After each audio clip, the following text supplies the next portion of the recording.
Assalamualaikum warahmatullahi wabarakatuh.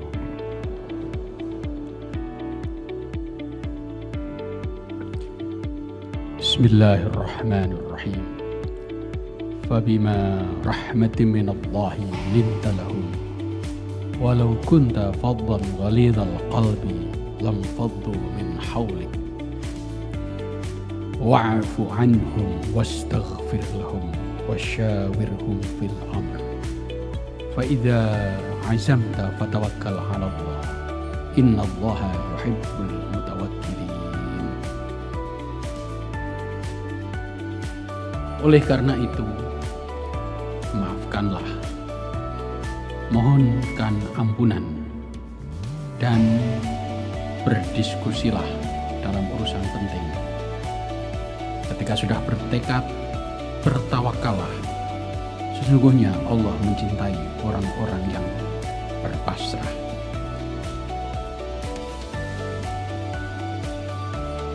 Pak Ketua Senat UIN Sunan Kalijaga, Prof. Kamsi. Sehat-sehat Prof. Kamsi? Apa kabar Prof. Kamsi? Halo Prof. Kamsi? Alhamdulillah.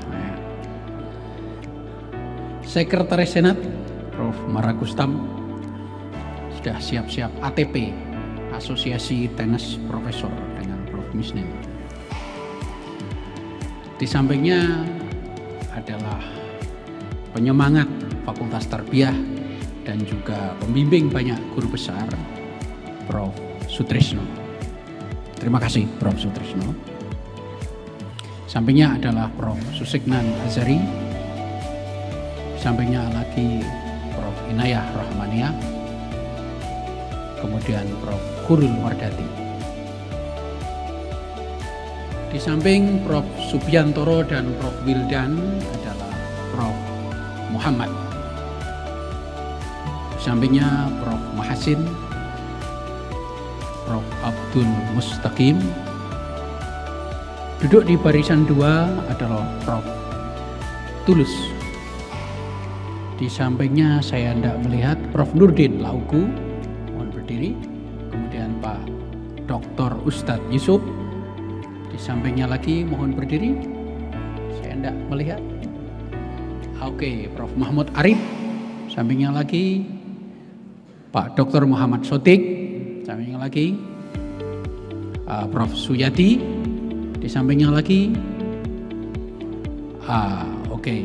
Prof. Sukiman. Di sampingnya lagi Prof.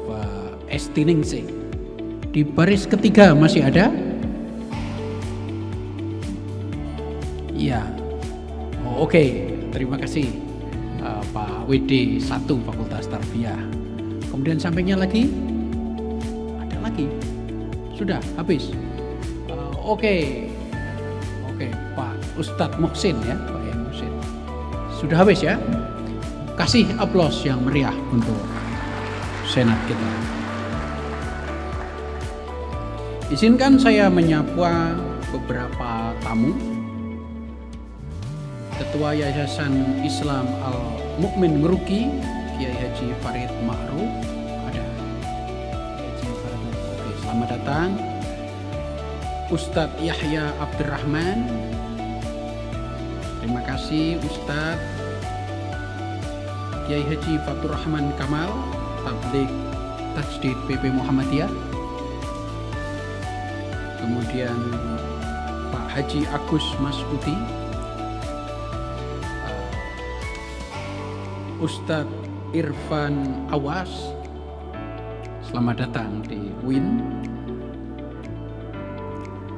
Kemudian tamu dari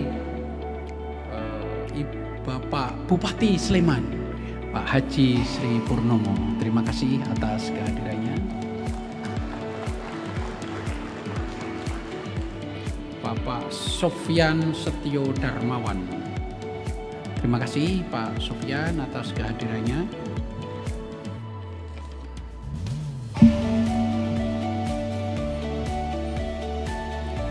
Ibu Siti Maryam.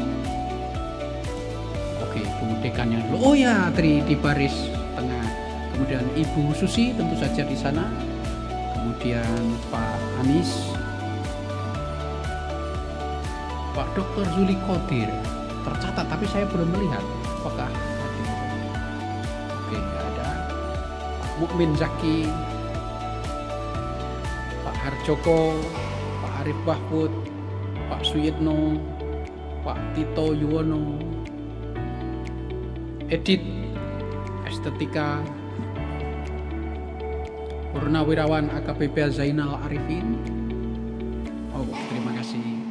Muhammad Anugraha, Widyo Kongko, Nuraida Dudung Abdurrahman,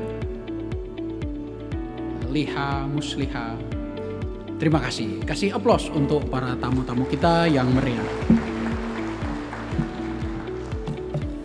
Pak Kabiro yang membiasakan SK tadi, seluruh tim. Ini ada Pak Radiman, Pak Mahyudin, Pak Puji, Mas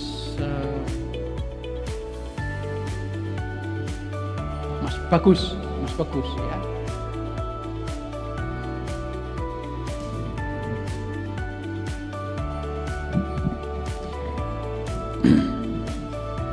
Bapak Ibu sekalian, ini pertama kali kita menyelenggarakan pengukuhan guru besar 2 sekaligus. Karena guru besar kita banyak sekali, jika dikukuhkan satu persatu terlalu banyak. Dan ini secara finansial juga menghemat. Biayanya 1 dapat 2. Ini sungguh tidak adil. Pak Wildan adalah kawan dekat saya. Saya mengenal beliau mulai dari S1.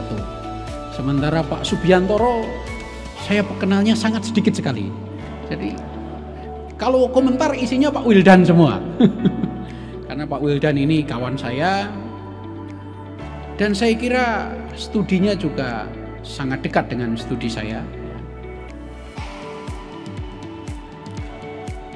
Pak Subiantoro menegaskan temuan berkali-kali dari beberapa guru besar yang sudah presentasi, dari Ibu Erni Munastiwi, Pak Sukiman, Pak Suyadi, Estiningsih, Pak Sigit, Pak Mahmud Arif, dan Pak Tasman, dan lain-lain. Idealisme pendidikan di masyarakat Indonesia, terutama menghadapi era digital dan era teknologi. Secara singkat, saya ingin mengapresiasi, menurut Prof. Subiantoro, pendidikan adalah gabungan antara 1. Pendidikan keluarga, 2. Pendidikan masyarakat, 3. Pendidikan di sekolah formal. Dan tiga-tiganya harus dilakukan secara seimbang. Ketiga-tiganya harus bekerja sama untuk mendidik. Bapak Ibu sekalian, inilah sumbangan dari guru besar yang kita kukuhkan setiap terjadi upacara pengukuhan. Jadi universitas harus menjadi tempat untuk memberi alternatif solusi. Tidak harus viral, tidak harus terkenal, tidak harus populer, dan tidak harus menarik perhatian suara banyak. Karena universitas tujuannya tidak menjadi viral, tidak menjadi terkenal, dan tidak mencari simpati orang banyak. Universitas tujuannya adalah murni untuk memecahkan persoalan, mengajukan gagasan-gagasan alternatif terhadap persoalan dengan pendekatan ilmu pengetahuan. Faktanya, kita semua orang Indonesia percaya ilmu pengetahuan. Kadang-kadang pura-pura saja percaya dukun. Kenyataannya kita percaya ilmu pengetahuan. Setiap ada gawe politik secara elektoral, kita konsultasi kepada statistik dan survei.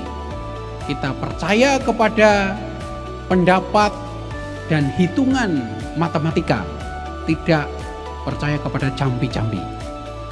Saya kira ini patut dicatat. Mari jangan malu-malu, ilmu pengetahuan kita siar-siarkan secara ilmiah. Jangan dianggap kita tidak berkontribusi dan tidak bermanfaat. Ya. Kita memang tidak populer, kita tidak terkenal, kita tidak didukung suara banyak. Tetapi produksi ilmu pengetahuan harus terus-menerus tanpa lelah.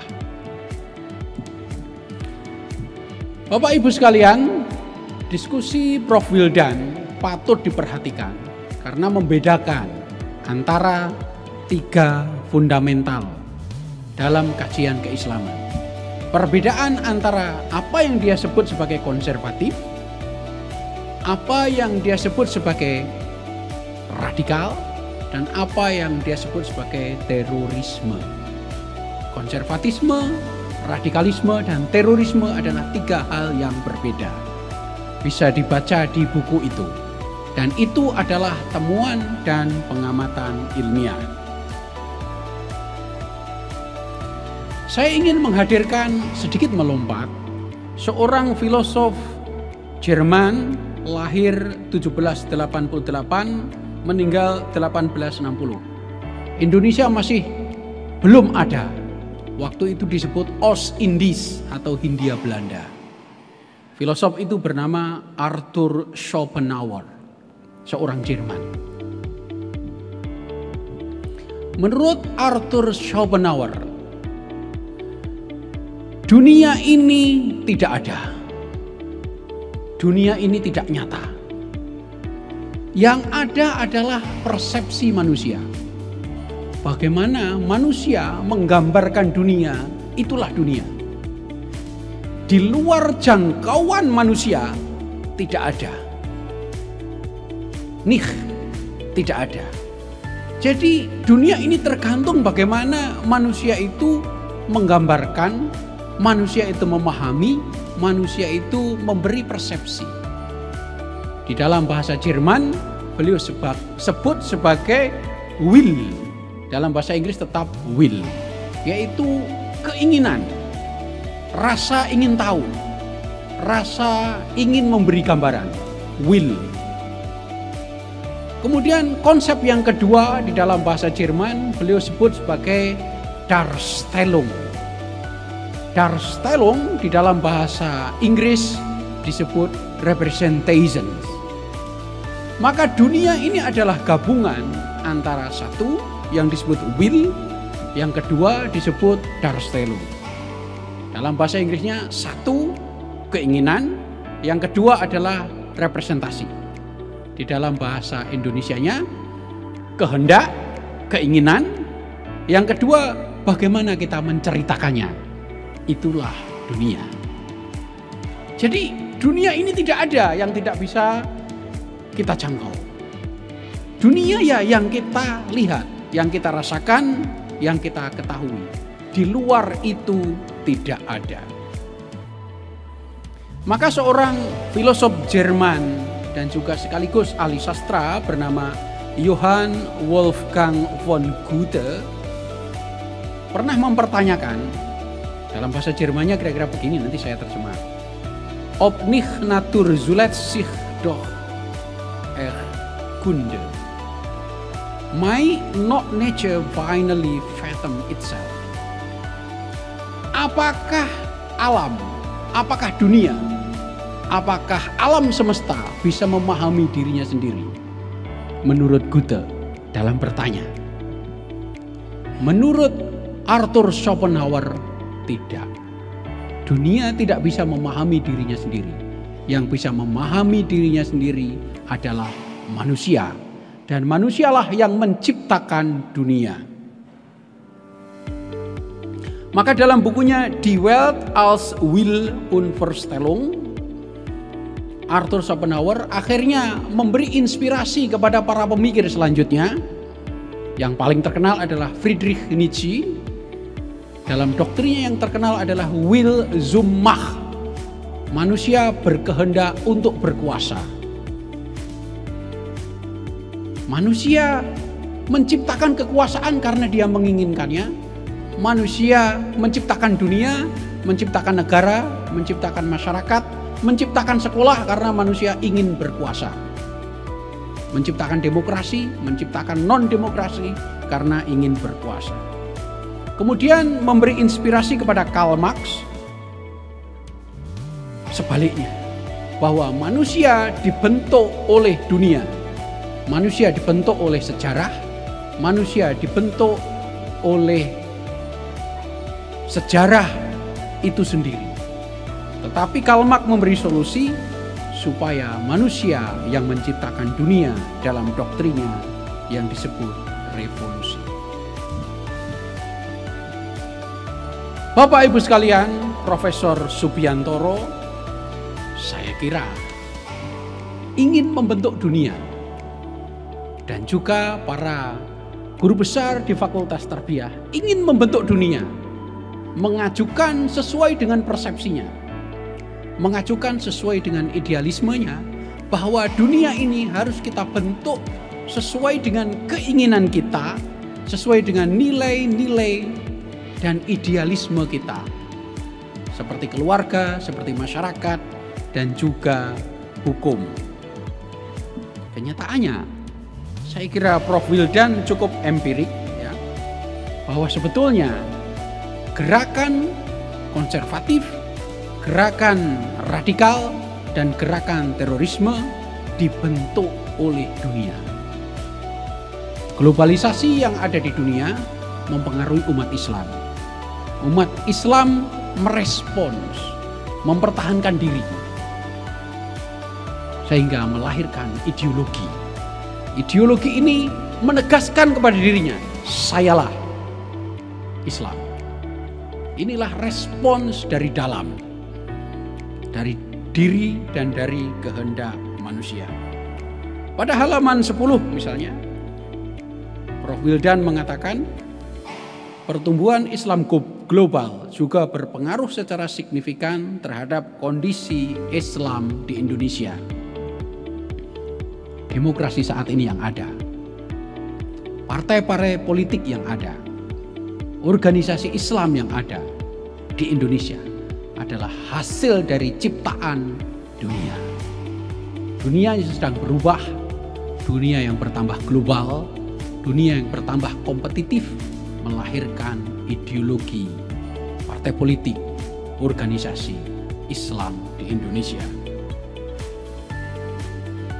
Tapi sayangnya di publik seringkali suara-suara umat Islam justru didominasi mereka yang rajin bersuara. Yang tidak bersuara dianggap tidak ada. Saya kira ini kembali ke doktrin Schopenhauer. Siapa yang ingin menciptakan Indonesia, dia harus jelas aktivitasnya untuk menciptakan Indonesia lewat suara, lewat koran, lewat Google, lewat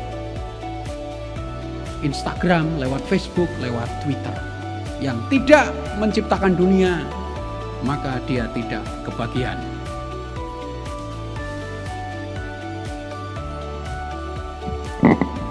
Kritik Pak Wildan saya kira bisa dilihat di halaman 21. Bahwa ternyata yang rajin menciptakan image Islam di Indonesia tidak selamanya sukses. Misalnya di halaman 21 bisa dibaca.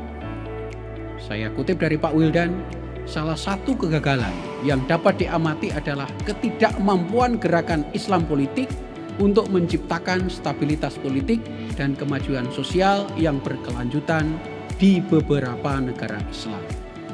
Beberapa faktor yang mempengaruhi kegagalan ini antara lain fragmentasi dan perpecahan dalam gerakan itu sendiri, ketidakmampuan dalam menghadapi tantangan ekonomi dan sosial.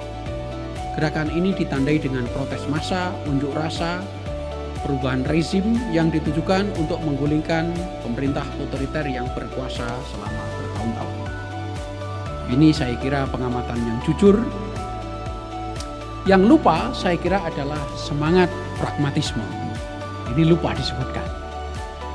Gerakan kanan, gerakan kiri, gerakan tengah, gerakan atas, gerakan bawah akan tunduk pada semangat pragmatisme. Apa yang berguna, apa yang bermanfaat, apa yang memberi kepentingan. Dan ini bisa dibuktikan dalam banyak hal.